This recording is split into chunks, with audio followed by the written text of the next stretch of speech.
All right, last week we finished the Sermon on the Mount, but Mr. Matthew had to throw in a comment about it, all right? So let's go ahead. Matthew chapter 7, verse 28 and 29. You ready?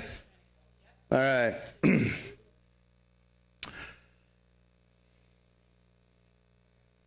Up there? So when Jesus had finished these words, meaning the Sermon on the Mount, he was preaching to a crowd on a mountain. The crowds were amazed at his teaching, for he was teaching them as one having authority, not as their scribes. The interesting thing about scribes is scribes have all the authority. And in the church called the temple, the scribes are the authority. And yet Matthew chose to describe it like this. He was teaching as one with authority, not like the scribes, which anyone reading this from a Jewish point of view, which Matthew was a Jewish point of view, understands what he means. These men have all the authority, yet he taught as one having authority, not teaching like men who simply are in authority. What's the difference there? Then you go back up and it says he was teaching them and they were amazed by his teaching. I must tell you something. I am amazed by his teaching. I am truly, truly amazed by his teaching. He gut punches me more than anyone on earth. And if you gut punch me, I'm not going to be friends with you. But he gut punches me, man. It makes me love him more. And I'm like, this is crazy. Jesus teaches me all this pluck your eye out, cut your hand off stuff, hypocrite stuff. And it's just all kind of like he's talking about me. And I like him more. He gives me warnings about being spewed out of his mouth. And I'm like, I don't want to be spewed out of his mouth. That would be a bummer. So I better do what it takes not to be spewed out of his mouth. And then I go, thank you for the warning. If somebody just would have warned me about what was going to burn my house down, I would have went, taken a shovel, a chainsaw, or whatever, cut it down. The fire can't get close. And I would have thanked him. They would have caused me work. I might have lost a tree. Might have had to do stuff, but it would have stopped my house from burning down. And I would have thanked him for the warning. On that day when he says, enter in, my good and faithful servant, I'm going to turn right over to Jesus and say, thank you for this amazing teaching that causes men life and not death, that causes us to bear fruit and not be cut off, that causes us to have joy unspeakable, full of glory, that causes us to know the fruit of the Spirit. And here is the home run swing of all, that causes us to be the dwelling place of God the Father and the Son through the Holy Spirit. Causes us to be the temple of the living God, to walk in his authority. He's amazing, and his teaching is amazing, and his life is amazing, and his sacrifice is amazing. I can't tell you I would do that for you. I don't think he should have done it for me. I know a lot of people don't agree with me on that statement. Maybe you think he should have done it for you, and maybe that's how you want to live, that he owed it to you. But I don't. He did not owe me anything. And he did it for me. He's amazing. He's amazing. He turned water into wine. And what we want to do is use that as the argument why it's okay for us to drink the rest of our life. Instead of seeing the true nature of his born-again power to take something common and everyday like water and turn it into wine. Could you do that for me? Because I'm pretty common and everyday. I look just like everyone else on the planet with 2 legs, 2 arms, 10 fingers, 8 fingers, 2 thumbs, however you want to nitpick me.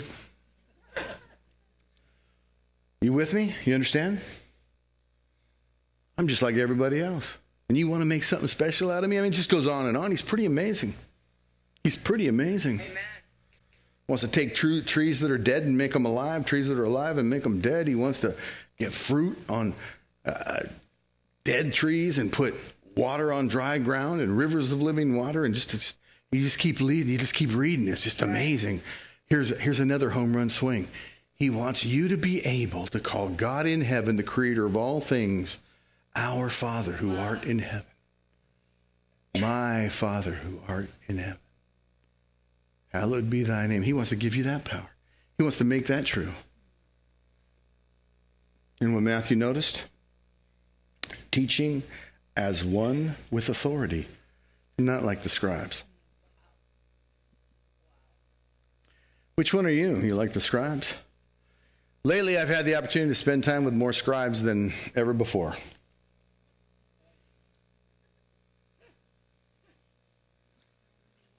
Sorry.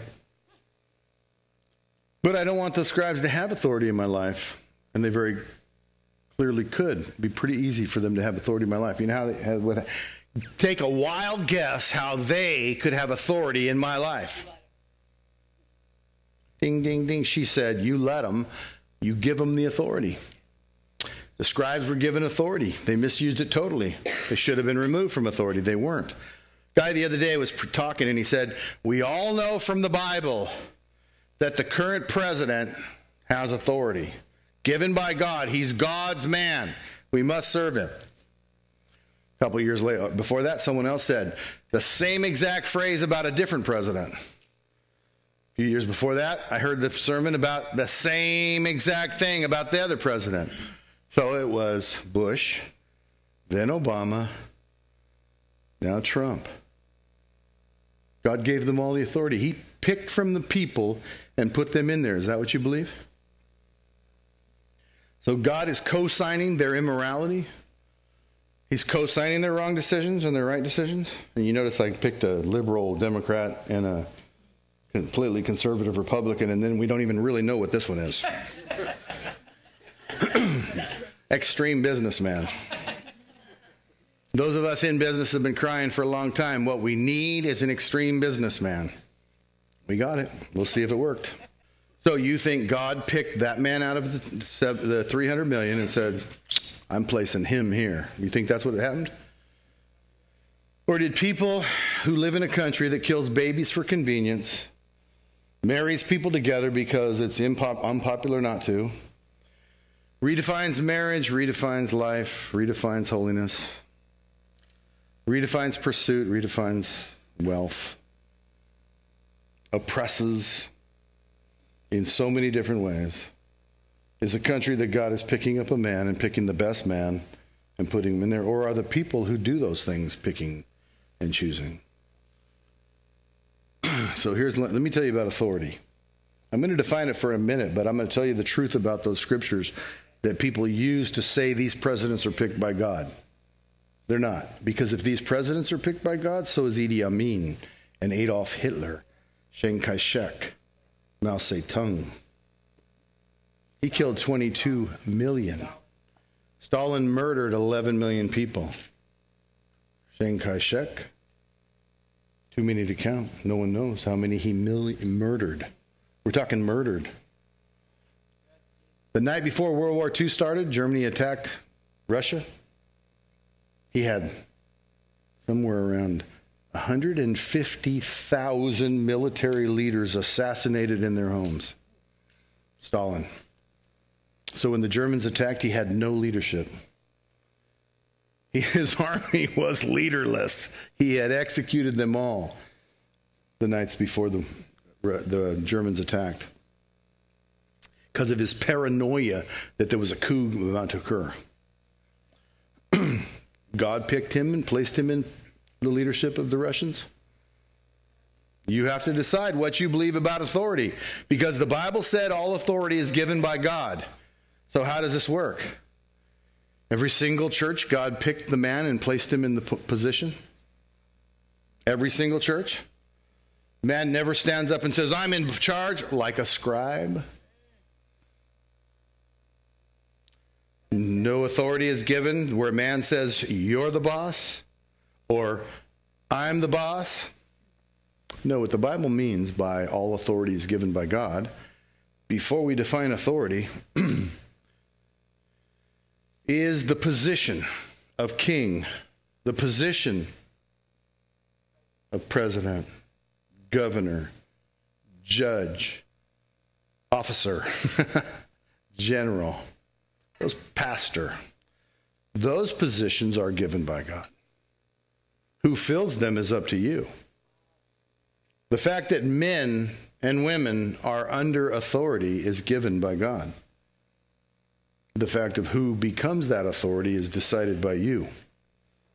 Two men stand before you. One says, I love Jesus, and I will make every decision weighing the words of Jesus, hearing in my heart what he is telling me to do, and I will follow him, I promise you. Will you vote for me? That man would never win in our country. You hear voices. Will God tell you to harm any particular gender or race? Will he? And that's all that will matter. Because no majority in America trusts that you will hear, that a man would hear and obey. Why is that? Because so many men who stand before us and say, I love Jesus, and I will prayerfully consider every decision before him and do what I feel he's leading me to do. So many men have stood before us and told us that and done horrible things, been caught in immorality, selfishness, like the scribes. So Matthew mentions, at the end of the Sermon on the Mount, the people were amazed because he wasn't like a scribe. He taught with someone who has authority. Authority is given by God. Men step into authority on their own will. Jesus was speaking as one who has authority.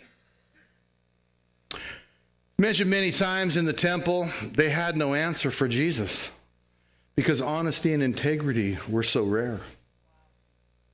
Rightly handling the words of the scriptures, not using them as a personal battering ram, hammer, to pound home their own agenda or will, even though we know now what they didn't know then, he's the one that created everything. He does have his own agenda and his own will. But that was not having that. Crucified because he told them he was equal to God. They said we can't have anyone in authority doing that. So I was looking and really wanted to know what this word in Matthew, authority, having authority. What does it mean? And you're kind of, it's kind of shocking if you want to know what authority means. The word that they used in what Matthew used to say he had authority, it means he's someone who is knocking hard, persistently. He's actually beating in his knocking. To try to, like, you want something down, you say, give me a sledgehammer. In my life in construction, sledgehammers have been a very important part of my authority to do my job. I want something moved to exact position, I use a sledgehammer. I want something tore down, I use a sledgehammer. I exercise authority with my sledgehammer. True authority. I was shocked to know the word. I thought it would be something like power to decide. But it's not a different word in the Bible used for authority, which would be to describe a court official. They're placed in an authority. Their position has authority. Whether they have authority or not will be up to their decision. Will they use it as a gavel to knock home justice and truth and make righteous decisions, or won't they? That will determine if they use God's authority. But they've been placed in a position of authority, a court official. This word, high gear, overdrive. The mechanical people know exactly what I'm talking about. The extra. Authority is the extra to beat things down. Now with the sledgehammer, I actually named my sledgehammer. This is no kidding. I had it for a lot of years. And if you've ever seen a big one like the 10-pounders or even more, 12-pounders, if you use them a lot, it's pretty hard to get them deformed. Mine was deformed. Before I let somebody come into my house to help me use it to split wood, then they broke it. But I had it for many, many years. Yeah. All wooden-handled hammers get broke when you let people use them. So I'm not knocking anybody. But I had that thing for many years because I did know how to wield a sledgehammer. I actually named my sledgehammer to where I could send guys to my truck. I just say, go get Lottie. And they'd say, Lottie? I'd say, yeah, Lottie Kalati. Because we're going to bust things down. We're going to move things. So, give me the little guy. The single jack would be one thing, but go get Lottie. Man, we're about to do some serious work.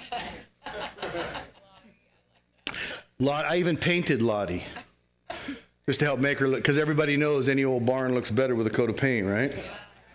So I helped Lottie look good by painting her. Lottie moved with me to marry Vicky. Lottie moved back to California with me. Lottie moved everywhere I went because she exercised my authority. No, Vicky didn't know about Lottie. It was a secret. It was a secret love affair. With my power to exercise authority in my job. We would stand a truss. It would be 6 billion pounds. We'd think we were going to die getting it up, but it would be off by an inch. We're going to try to move this with standing up in the air on a 3.5 inch board. We're going to try. Go get Lottie. We will move this into its righteous position, and it will be right, and it will stand forever where we move it with Lottie because it will have authority. We never use that word. We don't apply that, but that is the description of what they're saying. Jesus spoke as one having a Lottie Kalati in his hand, pounding out truth, standing for righteousness, doing it because it's the right thing to do, getting it where it belongs, not like the scribes. What form of religion have you practiced? What form of righteousness have you walked in?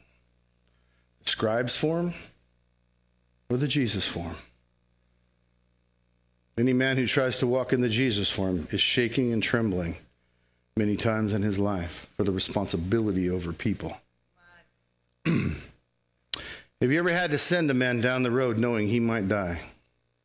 There are many men here that I sent down the road knowing they might die.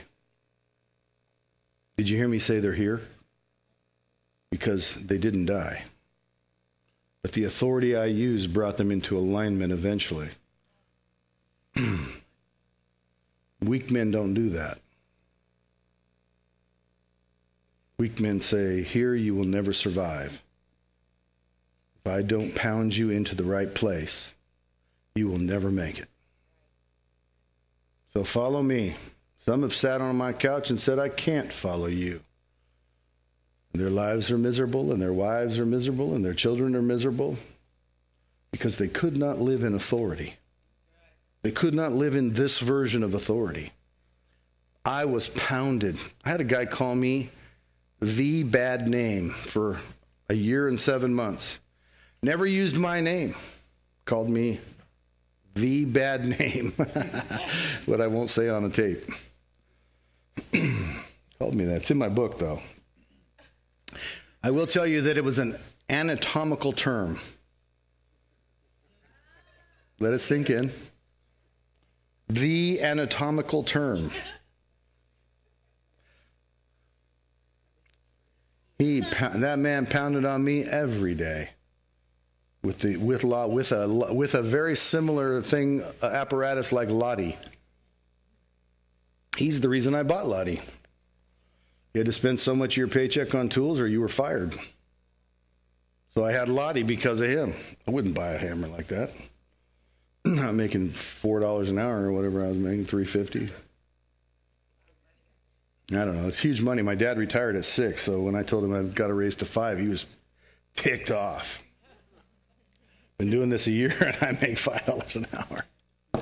He's been 30 years and he makes 6. Different time, folks. You young people just let it slide. Yeah. But even that, not being worth, not because I showed up, you owe me, not living that life, it was authority. Learning how to live in authority. My dad says, mow the lawn. I don't mow the lawn. I'm laying in what we had a den with a window by the driveway. My dad said, mow the lawn today. I want it done before I get home. You don't think I knew exactly when he gets home? Yeah. McClellan Air Force Base lets out at 3:15. 35-minute drive to my house. He's coming home. Guess what time he's coming home? You don't think I'm looking at the clock? It'll take me 11 minutes to mow that lawn. Then it'll take me 15 to mow that. Then it'll take me 20. Yeah, okay, those lawns take this many minutes. I've got to be home done by this time. So you did the math, right? 10 minutes to 4, I got to be done. I go out to the lawnmower, try to start it. You know, that thing never started for me. And every time he came home and I didn't have the lawn mowed, he was so understanding. I said, it didn't start, Dad. He'd walk over and go, it didn't? Let me see.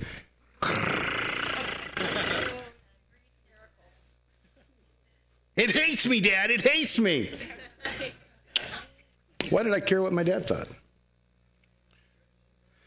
There were times when I just didn't mow the lawn and forgot totally, and all of a sudden I hear the little Datsun pickup come pulling in the driveway.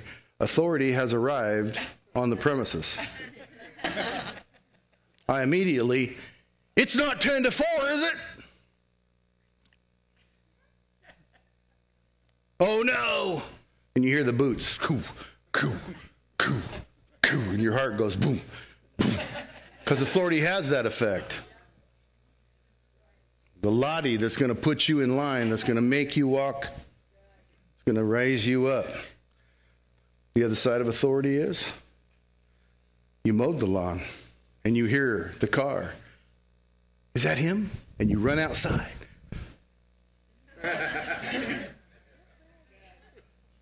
So you can get out of the car and go, good job, son. Thank you. Lottie's swinging either way. Lottie's adjusting, getting it put in position, making things right. I married a female. For you, are you happy for me? You know what the problem was? I really wanted her to act like I acted, and that didn't really add up. Someone could have asked me, was it a lady you were trying to be married to? Because, you know, they don't act like you guys. They don't think like you. And I said, I know, that's just maddening as anything I've ever met and experienced in my life. They don't act like me. They don't think like me. And so I finally, one day, it didn't take very long for me to say, okay, I'm going to try really hard not to try to make her respond like me. That wasn't easy at all.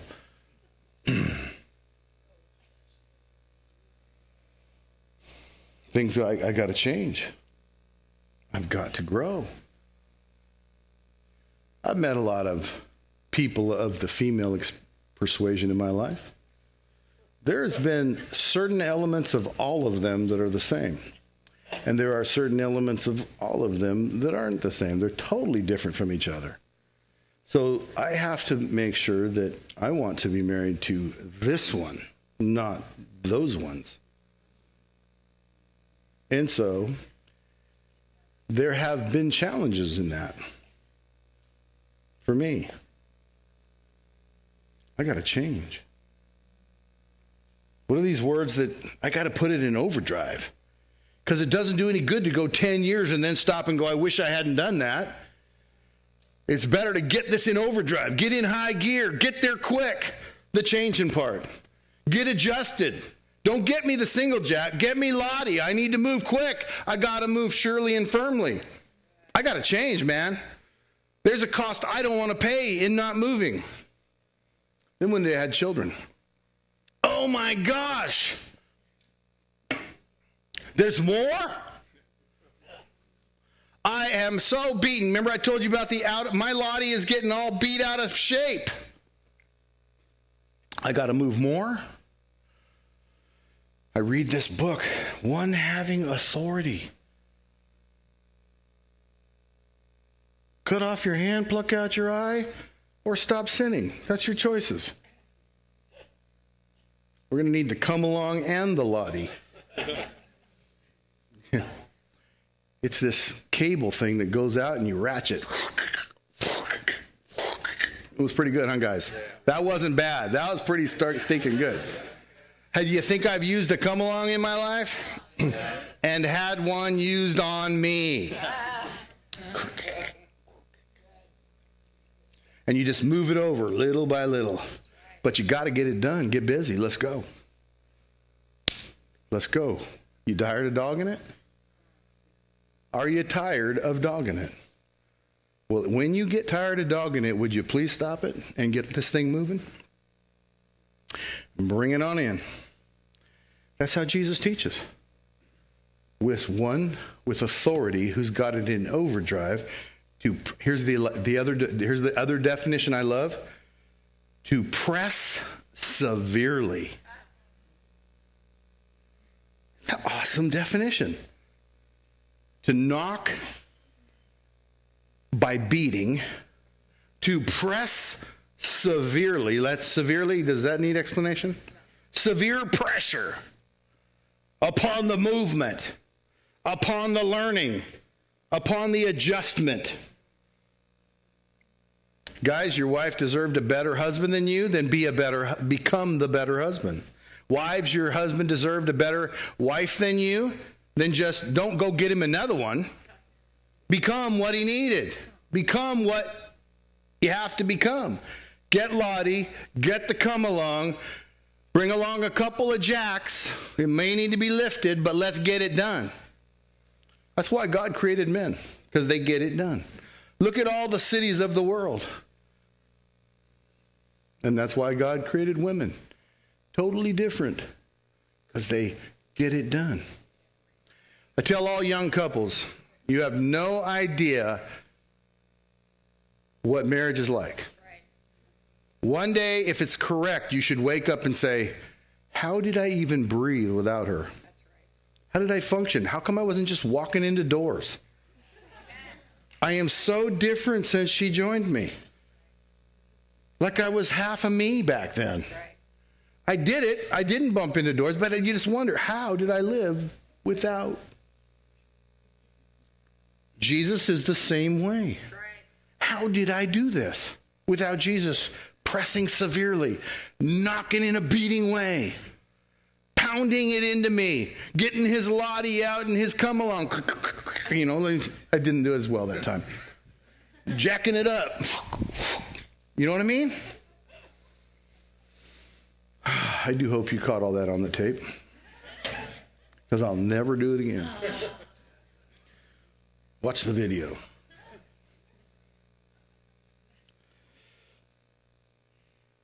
So he's knocking in high gear, pressing severely upon you, and he's in overdrive to get it done. We got to get there. Put it in overdrive. High gear, push. In mine, it's a button, overdrive. And when we slow down because the weight's too much, we got a towing gear. Put it in tow. That'll get us up the hill. Anybody ever want to apply that to their lives? So, how did he apply his?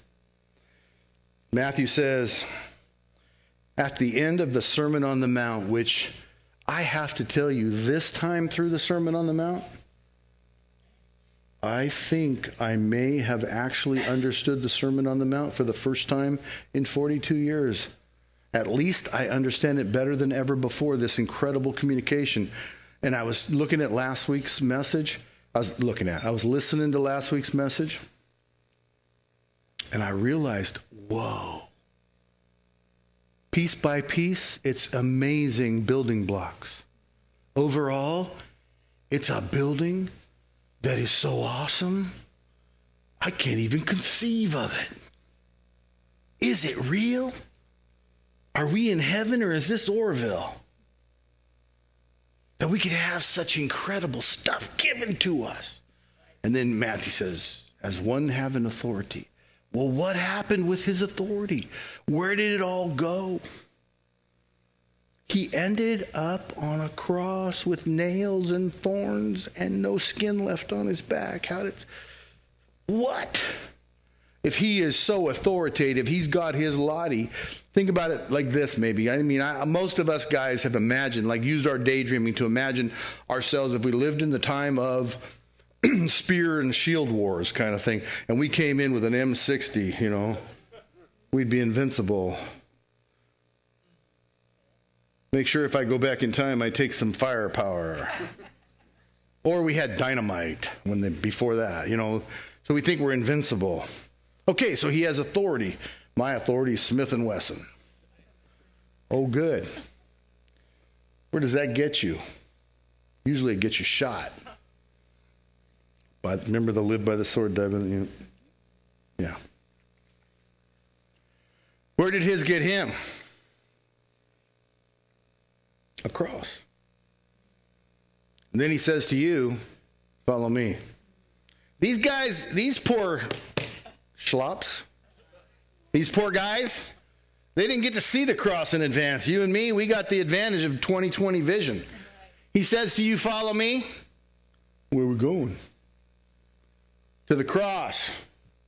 Kind of reminds me of the guy that flew off the cliff skiing because he tripped.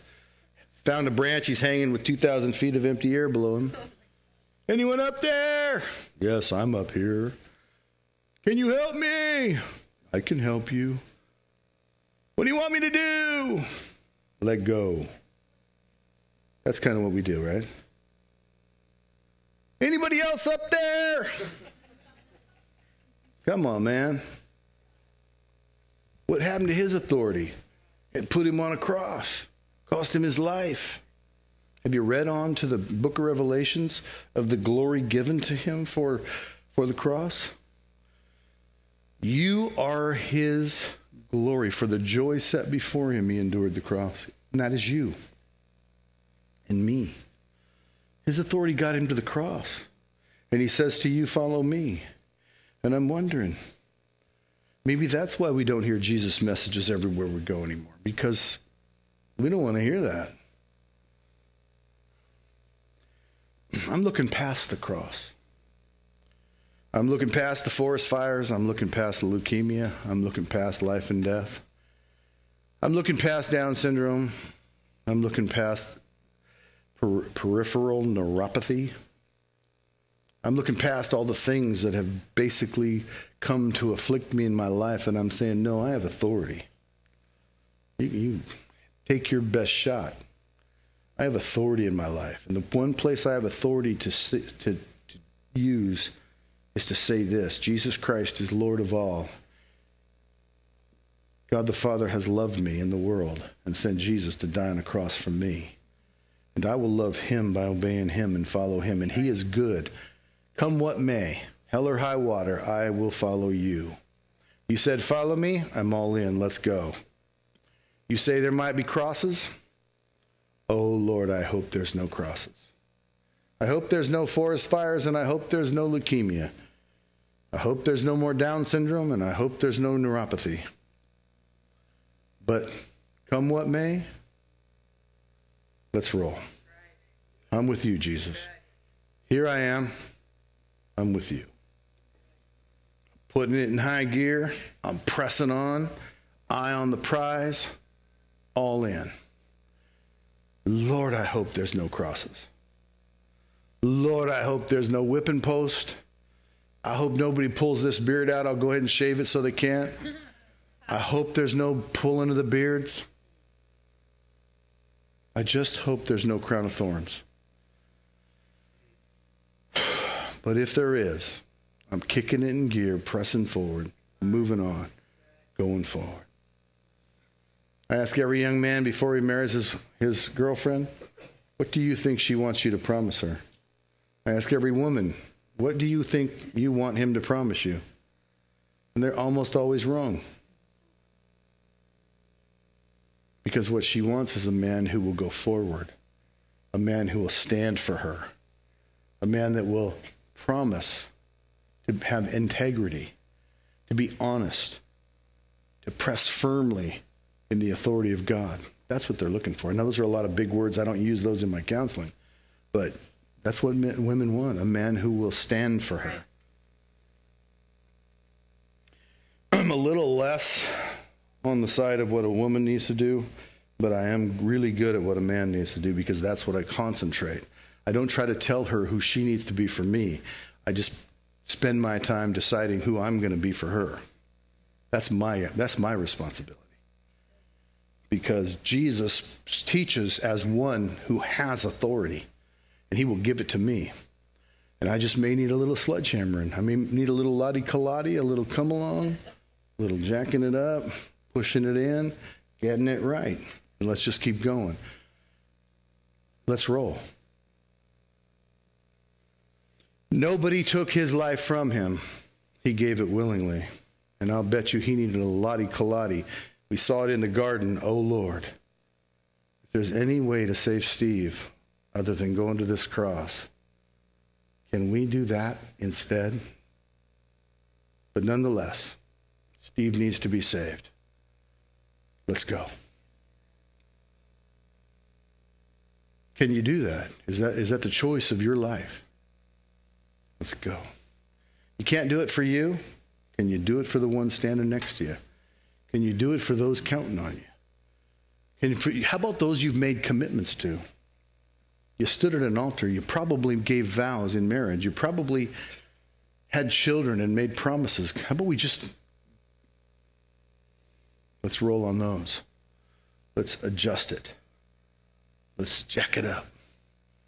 Get it right. Nobody took his life.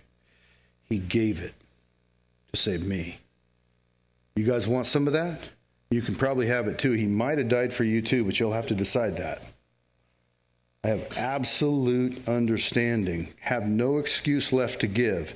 He did it for me. Now I'm responsible for that knowledge.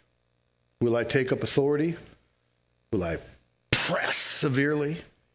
Knock until I get what he wanted me to have, what he went through that to get for me? Am I going to just sit there on a log and say, well, if he wanted me to have it, he would have given it to me? Or will I walk in his authority? Going to be a scribe or going to be Jesus? They said they would break his legs. They didn't break his legs. Why? Because he was in charge.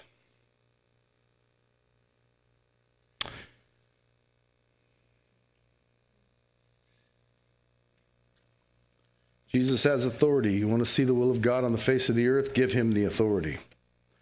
Come alongside, exercise his authority. Don't be like the scribes. Amen?